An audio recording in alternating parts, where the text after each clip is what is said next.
The wind arrived without warning.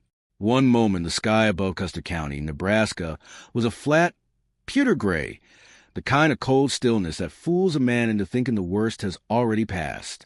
The next moment, a wall of white came screaming down from the northwest at nearly 50 miles per hour, carrying temperatures that would bottom out somewhere between minus 40 degrees Fahrenheit and minus 60 degrees Fahrenheit, minus 40 degrees Celsius to minus 51 degrees Celsius, before dawn. It was January 14th, 1886. Settlers across the Great Plains would later call it the schoolhouse blizzard, named for the dozens of children trapped inside sod schoolhouses when the sky collapsed. In the small homestead cluster outside Broken Bow, Nebraska, 11 families huddled inside their standard-issue sod houses. They had done everything right. They had packed their walls of the thick prairie sod, stacked their firewood against the south wall, hung buffalo hides over their door frames. They had followed every piece of advice passed down from neighbors who had survived the winters of 1880 and 1881. By midnight, 8 of those 11 households had burned through their entire night supply of firewood. Interior temperatures in standard sod houses across the region dropped to 28 degrees Fahrenheit minus 2 degrees Celsius, barely above freezing inside walls that were supposed to protect a family. Children were pulled from their beds and pressed together under every blanket available.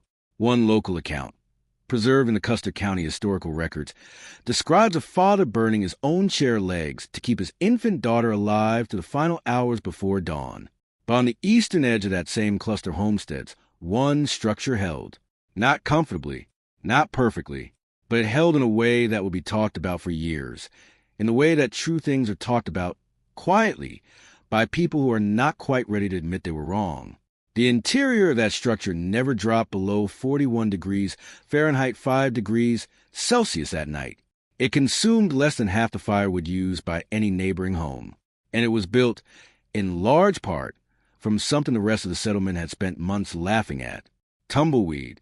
Before we go back to the beginning, to the woman who built that house, and why she made the choices that saved it, make sure to hit like, subscribe, and drop a comment below telling us where you're watching from. We're building an archive of forgotten frontier engineering, and every comment helps more people find these stories. To understand what Clara Hope built, you have to understand what she arrived to. It was the summer of 1885. Clara was 31 years old, recently widowed, and a legal claimant of 160 acres of shortgrass prairie under the Homestead Act of 1862. She had traveled from eastern Iowa with her 2 children, a boy of 9 named Ezra and a girl of 6 named Nettie, in a wagon that also carried $14 in coin, a cast-iron cookstove, a hand auger, 2 wool blankets, a Bible, and a specific, quiet kind of determination that a woman develops when she understands, without anyone having to tell her, that no one is coming to help. Custer County in 1885 was not an easy place to be anything. It sat squarely in the middle of the shortgrass prairie, a landscape that offered almost nothing a traditional builder would consider useful. There were no trees. The nearest sawmill was roughly 80 miles to the east, in Grand Island, and the price of mill lumber, when it was available, ran between $40 and $60 per 1,000 board feet, an impossible sum for a woman with $14 and 2 children. There was no stone worth quarrying within reasonable distance. What the land offered, in seemingly infinite supply, was 2 things: sky and grass. This is why sod became the building material of the plains. Settlers had been cutting bricks of prairie sod, dense, root-bound blocks of earth roughly 12 inches wide, 24 inches long, and 4 inches thick since the 1860s. A standard homestead cabin required between 3,000 and 4,000 of these blocks, and a skilled sod cutter could produce enough in a single day to fill a wagon. The material was free. It was fireproof. In theory, it was insulating. Clara understood all of this. She had spoken to families who had wintered in sod houses before her. She had read what she could find, which was not much, and she had arrived in Custer County in July, which meant she had, at most, for months to build a structure capable of keeping 2 children alive through Nebraska winter. She began by observing. For the first 3 weeks after arriving on her claim, Clara did not break ground. She walked the land every morning, usually before the children woke, covering the 160 acres in a methodical grid. She was looking at wind patterns, where the grass flattened, which direction the bends in the dry creek bed ran, where the ground was highest and where it dipped. She was also looking at something else, something that, at first glance, appeared to be a nuisance. The draws, the shallow, wind-carved gullies that cut across the prairie floor, were choked with tumbleweed. Russian thistle, Salsola tragus, had spread across the Great Plains throughout the late 1870s, arriving accidentally with flaxseed imported from the Russian steppes. By 1885, it was everywhere. Settlers cursed it. It tangled in fences, piled against barns, and blew into cooking fires. It was, by near universal consensus, a useless pest. Clara Holt looked at those compressed, wind-packed drifts of dry tumbleweed in the draws, and she did not see a nuisance. She saw insulation. To understand why Clara's observation mattered, you have to understand the specific way that a standard plain sod house failed in winter, and why that failure was so widely accepted that most settlers simply built the same house, year after year, and suffered the same way year after year, as if the cold were a punishment rather than a problem with a solution. A sod wall was, in theory, a good thermal mass. Earth holds heat. A wall of dense prairie sod, roughly 18 to 24 inches thick, 45 to 60 centimeters, had real capacity to absorb warmth during the day and release it slowly through the night. But there were three structural problems that stripped away most of that theoretical advantage, and none of them were discussed openly in the homesteading guides of the era. The first problem was moisture. Prairie sod is alive. It contains roots, worms, fungal networks, and a significant percentage of water by weight. In summer, that moisture gradually evaporated, but in winter, the freeze-thaw cycle caused sod walls to crack, shift, and in some cases partially collapse. A cracked wall was a drafty wall, and a drafty wall lost heat, not through conduction, the slow, manageable transfer of warmth through solid material, but through convection, the rapid and merciless replacement of warm indoor air with freezing outdoor air.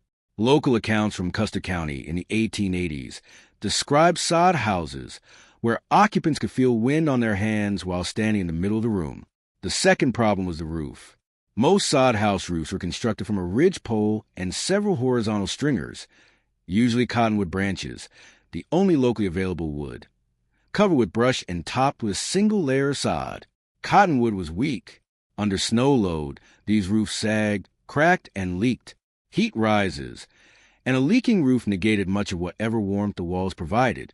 Oral accounts recorded by the Nebraska State Historical Society suggest that some settlers lost up to 40% of their firewood to heat that simply escaped through compromised roofing. The third problem was the most fundamental. There was no air gap. Modern insulation science and the vernacular traditions of cultures that have been building in cold climates for centuries, from Scandinavia to Russian steppe, understood that dead air, trapped air, is one of the most effective insulators available.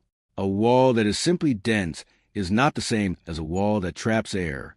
The sod house had mass, but it had no barrier layer. Every degree that fought its way through that 24-inch wall was earned the hard way, against a continuous, unbroken thermal gradient from 70 degrees Fahrenheit, 21 degrees Celsius inside, to minus 30 degrees Fahrenheit, minus 34 degrees Celsius outside. The result was a structure that required between 2.5 and 3.5 cords of firewood per month to maintain a barely livable interior temperature of 45 degrees Fahrenheit to 55 degrees Fahrenheit, 7 degrees Celsius to 13 degrees Celsius, during the deep Nebraska winter. For a widow with limited cash, limited labor, and an 80-mile round trip to the nearest lumber source, 3 cords of firewood per month was not a heating strategy. It was a slow financial death. Clara had done the arithmetic before she ever picked up a sod cutter. She knew she could not heat a standard sod house through a Nebraska winter on her resources, which meant she could not build a standard sod house, which meant she had to build something that no one in Custer County had tried before. There is a specific kind of intelligence that gets mistaken for stubbornness, especially in women, especially on the frontier. It is the intelligence of the person who looks at a universal assumption and asks, sincerely and without embarrassment, but why? Clara Holt asked that question in the summer of 1885, and the answer led her somewhere no one expected. She had spent her observation weeks cataloging not just the location of tumbleweed drifts, but their behavior. She noticed that where tumbleweed had compressed in the draws, stacked and packed by successive wind events into dense, fibrous mats sometimes 3 to 4 feet thick, roughly 90 to 120 centimeters. The ground beneath was noticeably warmer to the touch in the early morning than the exposed ground nearby. The compressed tumbleweed was trapping something, not warm from fire or from the sun's direct heat, but the slow, residual warmth of the earth itself, insulated from the night sky's cold radiation by that matted, fibrous layer. She pulled apart a compressed drift one morning and studied the cross-section. The individual tumbleweed stalks, hollow and dry, were themselves miniature air chambers, packed together under pressure.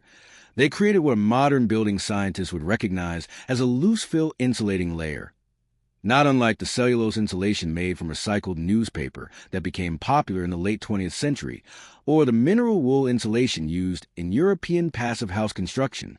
The R value of compressed dry tumbleweed has never been formally laboratory tested, but building researchers and historical reconstructionists working in Nebraska in more recent decades have estimated that a 6-inch, 15 centimeters, compressed layer likely performed in a range comparable to loose-fill straw or dry grass, somewhere between R 1.5 and R 2.5 per inch, depending on compression density.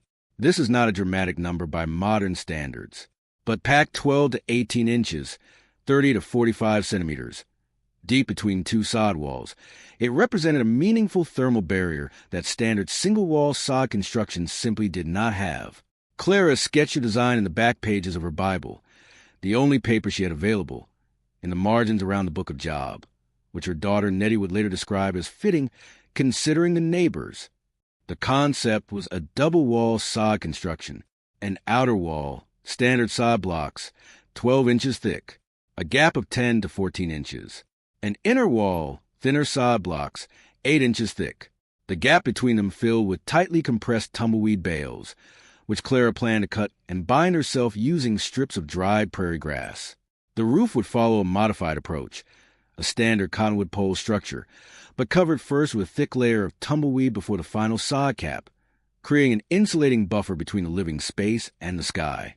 The total wall thickness would reach approximately 30 to 34 inches, 76 to 86 centimeters. More importantly, it would include a dead air and fiber insulation layer that no standard plain sod house possessed. She began cutting sod on August 3, 1885. By August 12th, the neighbors had begun to talk. We're about to get into how Clara's neighbors reacted, and what the county land agent said when he rode out to inspect her claim. Make sure you're subscribed and drop a comment below. Where are you watching from? Every story we tell is built for people who still believe that practical wisdom is worth preserving. Clara Holt did not have a crew. She had Ezra, 9 years old and already strong for his age, and Nettie, 6, who was too small to carry sod blocks but quick enough to fetch water, hand tools, and press tumbleweed into gaps with her small hands. What the three of them built over the course of 47 days, from August 3rd to September 18th, 1885, was, by any reasonable measure, an extraordinary physical achievement. The outer wall went up first.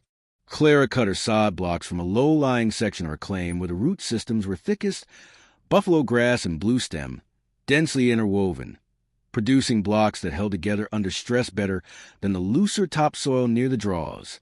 Each block measured roughly 12 inches wide, 24 inches long, and 4 inches thick, 30 by 60 by 10 centimeters, and weighed between 30 and 50 pounds, 14 to 23 kilograms, depending on moisture content.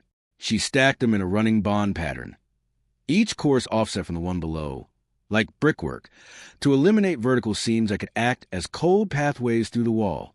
The outer wall rose to 7 feet, 213 centimeters, at the eave line and measured 12 inches, 30 centimeters, thick throughout.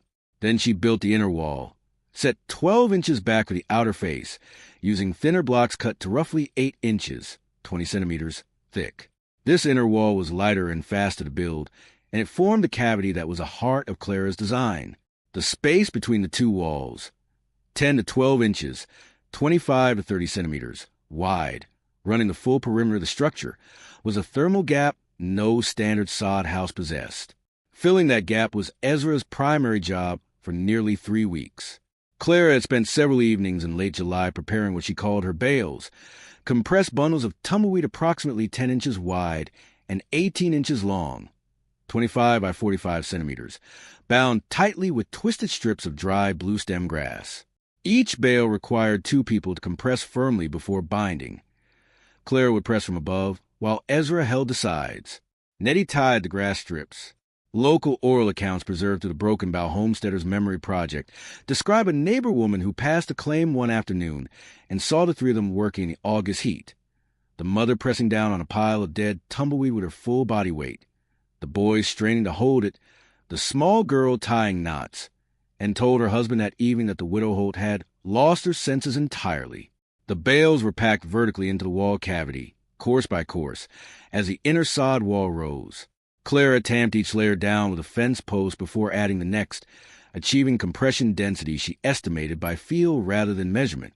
The goal was to eliminate large air pockets, not because air is a poor insulator, but because large, free-moving air spaces allow convective currents to form, which transfer heat far more efficiently than still, trapped air. What she wanted was dead air, locked inside thousands of hollow tumbleweed stems, immobile and inert. The roof followed the same logic. Over the cottonwood pole ridge and stringers, she laid a base layer brush, then packed a continuous 8-inch, 20 centimeters, layer of loose tumbleweed across the entire ceiling plane before adding the final 4-inch, 10 centimeters, sod cap on top. Total roof assembly thickness, approximately 16 to 18 inches, 40 to 46 centimeters, compared to the standard 6 to 8 inches, 15 to 20 centimeters, used by most of her neighbors. The structure measured 14 feet by 18 feet, 427 by 549 centimeters. On the interior, small, but adequate for 3 people and a cook stove. The single door faced south and sat slightly recessed into the wall, creating a natural windbreak. There were 2 windows, each covered with oiled muslin rather than glass, set into the east and west walls. Clara positioned her cast-iron cook stove in the northwest corner of the interior, where its radiant heat would travel diagonally across the longest axis of the room and be absorbed by the south and east walls before reaching the coldest exterior faces. She finished the roof line on September 18th. The first hard frost arrived on September 24th. She had made it by 6 days. Word spread the way it always does in small, isolated communities. Slowly at first, then all at once. By the time Clara tamped the last tumbleweed bale into her north wall in late August, at least 4 neighboring homesteaders had ridden past her claim to observe the construction. What they saw confirmed everything they thought they already knew about the folly of attempting to reinvent what the plains had already taught everyone, at considerable cost, to build. Harlan Greer, who had been homesteading in Custer County since 1879 and considered himself the closest thing the settlement had to a construction authority, stopped his horse at Clara's fence line one afternoon and delivered his assessment without being asked. He had built 3 sod houses. He had seen what worked and what did not, and what he saw in Clara's double-wall construction was, in his words, recorded in a letter to his brother in Illinois, a waste of twice the sod for half the strength, with a filling of dry trash that will burn like a torch the first time a spark escapes the stovepipe. The fire argument was the one that gained the most traction. Tumbleweed was notorious as a fire carrier on the prairie. Dry, light, and highly flammable, it was a material that brush fires ran on. The idea of packing into the walls of a family home, a home where a cast-iron stove would be burning continuously for 5 months, struck most of Clara's neighbors as a kind of idea that could only come from someone who had not yet spent a winter on the plains. Harlan Greer was not the only one to raise a concern. A circuit land agent named Doyle, who made quarterly inspections of homestead claims in the region, reportedly noted in his field record that the Holt claim showed unusual construction methods and expressed doubt that the structure would pass a basic habitability assessment. The women of the settlement were divided. Several expressed concern privately, not about the fire risk, but about the social signal Clara was sending by refusing to build the way everyone else built. On the frontier, conformity in construction was not mere convention. It was a form of collective knowledge sharing. If your neighbor built a certain way, it meant that way had worked. Departing from it was not just an engineering choice. It was a statement that you thought you knew something everyone else had missed. That kind of statement, in a community held together by mutual dependence, carried a particular social cost. Two of the settlement's women stopped speaking to Clara entirely through September.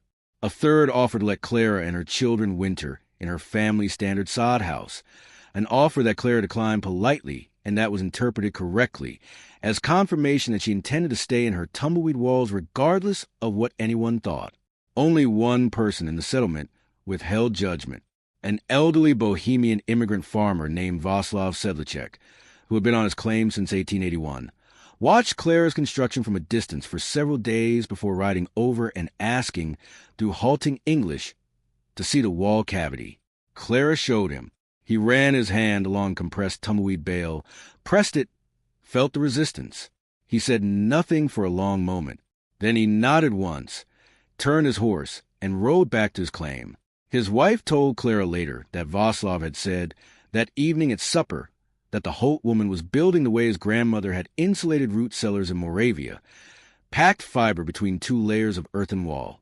He said he thought it might work. He did not say it loudly, and he did not say it to Harlan Greer.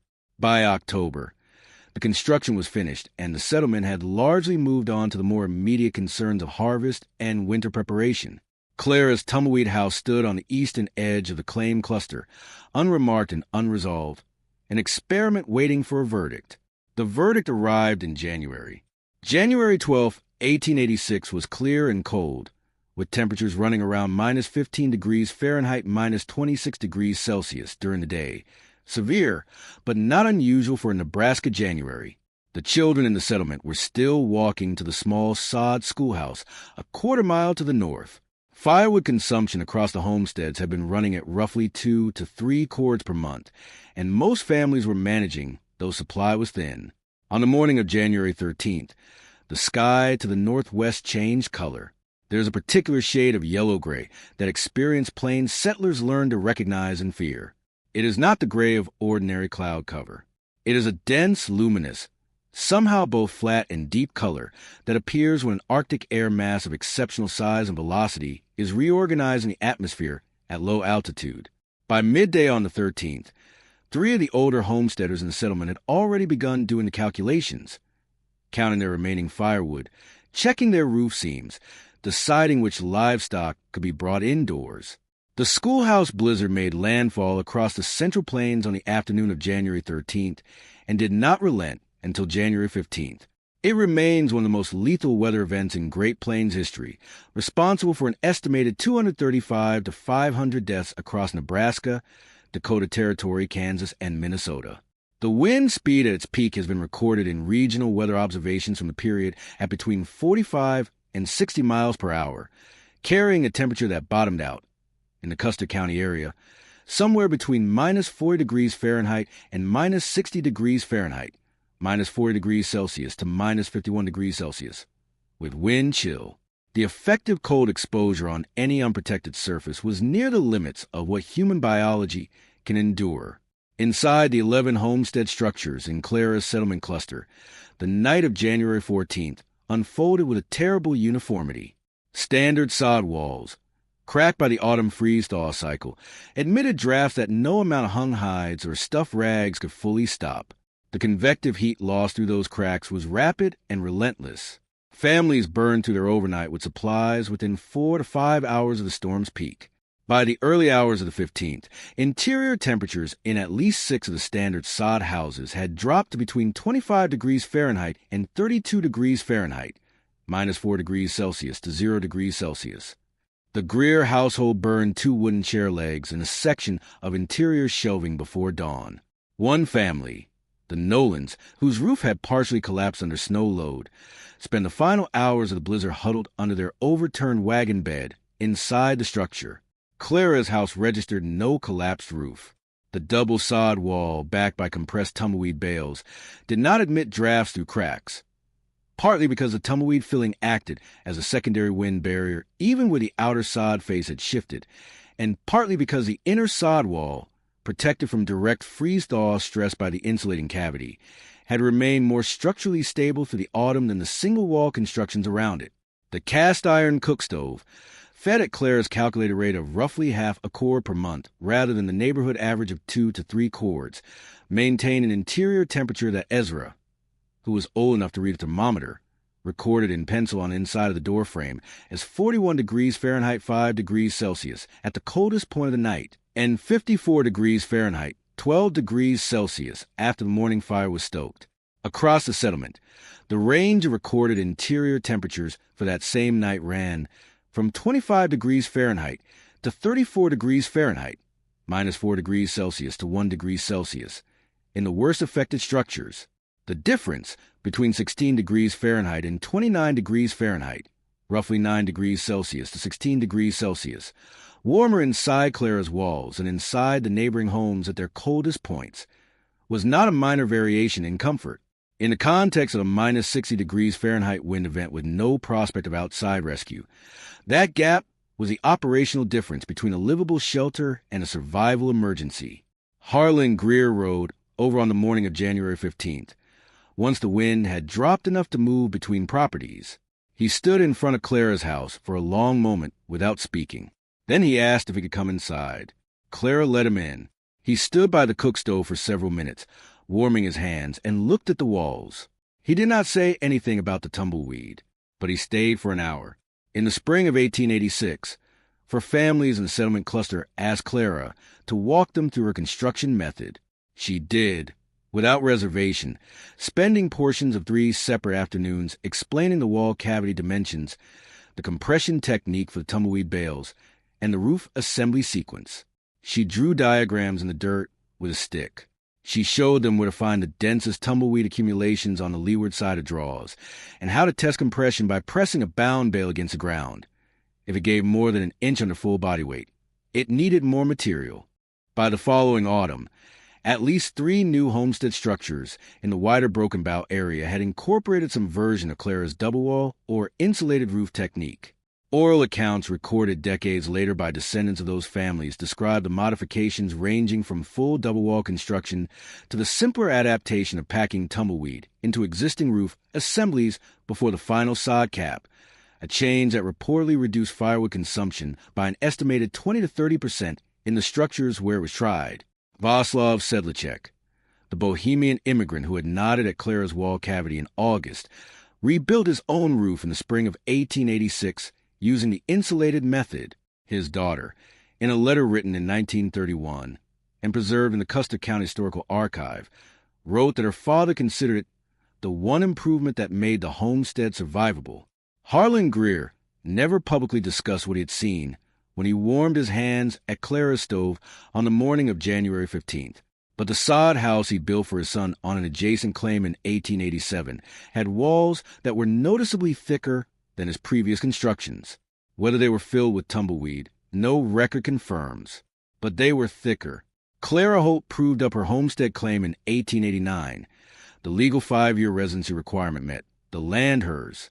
She remained on that 160 acres until 1903, when she sold the claim and moved to Grand Island to be closer to her daughter Nettie's family. The tumbleweed house stood on the claim for at least another decade after she left, used as a storage structure by the new owner. A brief mention in the Custer County land records from 1914 notes the structure as earthen construction, double wall, good condition, nearly 30 years after it was built from materials the settlement had spent months mocking. What Clara understood, and what the schoolhouse blizzard confirmed, was something that insulation engineers would not formally codify until the 20th century, but that builders in cold climates across the world had intuited for centuries. Thermal mass alone does not save you. A thick wall that conducts heat straight through, even slowly, will eventually lose a fight against an Arctic wind event of sufficient duration and intensity. What saves you is a combination of mass and resistance, the wall that first slows the heat loss through density, and then stops the remaining transfer with a layer of trapped, dead air. Tumbleweed was not a miracle material. It was not even, by modern standards, a particularly good insulator. What it was in Nebraska of 1885 was available, free, abundant, and systematically ignored by everyone who had decided in advance that it was worthless. Clara had not ignored it. She had looked at it the way every good engineer looks at the materials in front of them, not as what they were called, but as what they could do. The pioneer tradition is full of these moments, of solutions that were obvious in retrospect, dismissed in practice, and vindicated only by the specific, unforgiving pressure of a real crisis. The corner fireplaces that directed radiant heat into the room's cold zones rather than up the flue. The root cellars dug to exploit the Earth's constant 50 degrees Fahrenheit, 10 degrees Celsius temperature gradient. The sod roof overhangs that shed drifting snow before it could load the structure. None of these innovations came from engineering textbooks. They came from people who were cold, who were paying attention, and who were willing to ask a question that expertise so often forgets to ask. But does it actually work? Clara Holt asked that question in the summer of 1885, in the margins of the Book of Job, with a stick of charcoal and 2 children watching. The wind answered for her on January 14th, 1886. The answer was yes. If this story stayed with you, if there's something in Clara's logic that feels like it belongs to a kind of knowledge we've let go of, hit like, subscribe, and leave a comment below. Tell us where you're watching from. Tell us what technique you want us to dig into next. Russian fireplaces, underground dugouts, Native American winter camp design, the impossible chimneys of the Appalachian Ridge builders. Every comment helps us keep building this archive. The frontier had answers we haven't finished learning from. We'll see you in the next one. Educational disclaimer. This video features frontier-inspired narratives created for educational and storytelling purposes. The characters, personal stories, names, and specific situation portrayed are fictional reconstructions. However, many of the building methods, survival concepts, and practical ideas discussed are inspired by real historical techniques, traditional practices, and basic physical principles used in past frontier environments. Any modern use of these ideas should be carefully evaluated according to current safety standards, building codes, regulations, and professional guidance. This content is intended for educational and historical interest only and should not be considered professional, technical, or legal advice.